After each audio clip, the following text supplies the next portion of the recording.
এবার আইয়েন বেতের নামাজ লইয়া নবী বেতের কয় রাকাত পড়ছেন? হাদিসে 1 রাকাত, 3 রাকাত, 5 রাকাত, 7 রাকাত সব আছে এবং সব হাদিস সহি। ওর কথা কয় না, কিন্তু আসলে কোনটা সেটা তো নেওয়া লাগবে তো। এখন দেখা যায় কিছু লোকে 3 রাকাত পড়ে রমজানে জামাতে, আর কিছু লোকে তারাবির ঘরে আনা যায় তারা 3 রাকাত বেতর পড়তো না, 1 রাকাত পড়বো। ওর কথা কয় না। আইয়ে নেবেন নবীজির সাহাবীরা নবীর ইন্তেকালের পরে ওনারা 20 রাকাত তারাবি আদায়ের পরে রমজান মাসে বেতের নামাজ কি জামাতে পড়ছিলেন? আলেম ভাইরা একটু জোরে কন, পড়ছিলেন?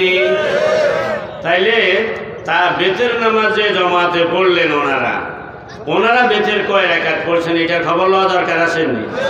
তাইলে দেখা গেল যে সাহাবায়ে কেরাম তারাবির পরে 3 রাকাত বেতের জামাতে পড়েছেন। জোরে বলেন কয় রাকাত? আরো জোরে কন, আরো জোরে কন।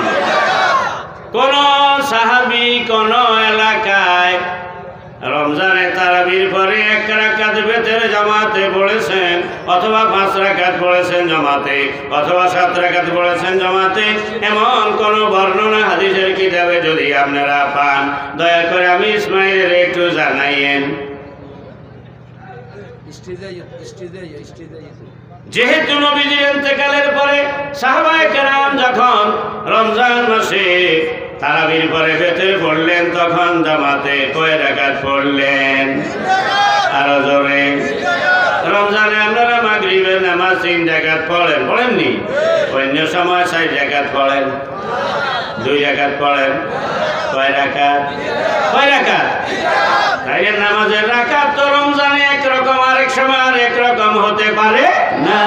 অতএব রমজানে যখন সাহাবায়ে কেরাম তারাবির পরে বেতের পড়লেন 3 রাকাত সবাই জামাতে, অতএব এই বিষয়ে আর কোনো বেজাল রইল না। সাহাবায়ে কেরামের আমল দ্বারা প্রমাণ হয়ে গেল তারা বেতের কয় রাকাত?